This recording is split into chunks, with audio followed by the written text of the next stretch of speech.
भारत में चावल के उत्पादन में बढ़ोतरी के अनुमान से ग्लोबल मार्केट में चावल की कीमतों में नरमी देखने को मिल रही है। खासतौर से ब्रोकन चावल की कीमतों में ज़्यादा दबाव देखने को मिल रहा है।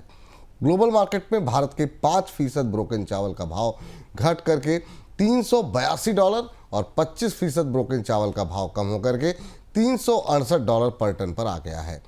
दुनिया भर में भारत चावल का सबसे बड़ा एक्सपोर्टर है। सर, FAO इंडेक्स का गिरना आखिर में क्या बता रहा है और चावल की कीमतों का घटना ये भारत के बाजार के लिए किस तरह के संकेत हैं? हाँ, लंबे समय बाद विपुल चावल पर हमें बेयर्स की या मंदी की ग्रिप बाजार में दिखाई दे रही है और इसकी सीधी वजह है अच्छी फसल होना है। चावल की कीमतों में, अंतर्राष्ट्रीय कीमतों में गिरावट की वजह भी भारत है। भारत में इस बार मानसून सामान्य है, खरीफ की बुवाई अपने पिछले साल के रिकॉर्ड से ज़्यादा है, धान की और पैडी की अच्छी पैदावार की उम्मीद है और इस वजह से पूरी दुनिया के चावल बाजार में कीमतें टूटी हैं।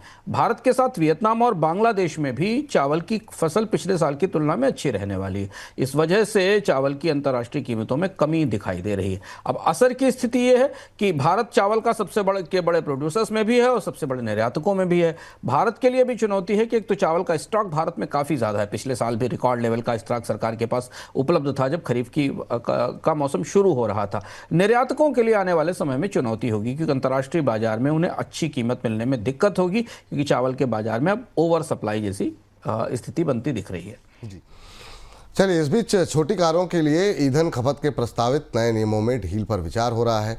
एक रिपोर्ट के मुताबिक कैफे 3 और कैफे 4 नियमों को लागू करने वाली संस्था ब्यूरो ऑफ एनर्जी एफिशिएंसी यानी कि BEE इस पर विचार कर रही है। रिपोर्ट के मुताबिक कैफे नियमों के लागू होने के शुरुआती वर्षों में छोटी कारों के लिए ईंधन नियमों में कुछ ढील दी जा सकती है। छोटी कारों की बिक्री में आई कमी को देखते हुए इस कदम पर विचार हो रहा है। सर, नियमों में रियायत की आखिर में वजह क्या लग रही है आपको? ये अजीबोगरीब कानून व्यवस्था थी कैफे की जिस पर आपत्ति भी होनी थी और सरकार को संशोधित भी करना था। ये जो नए नियम एमिशन के आए हैं, ये एमिशन को कार की वजन के हिसाब से तय करते हैं। तो जैसे जो भारी कार है उसे ज़्यादा एमिशन की, ज़्यादा उत्सर्जन की छूट है और जो हल्की कार है उसे कम उत्सर्जन की छूट है। मारुति जो कि भारत में छोटी कार बनाने वाली सबसे बड़ी कंपनी है, उसने खुलकर इस पर प्रतिक्रिया की थी और ये कहा था कि तो नियम ही अजीब तरीके से बनाए गए हैं और ये छोटी कारों के बाजार के साथ, छोटी कारों के ग्राहकों के साथ और निर्माताओं के साथ अन्याय करते हैं।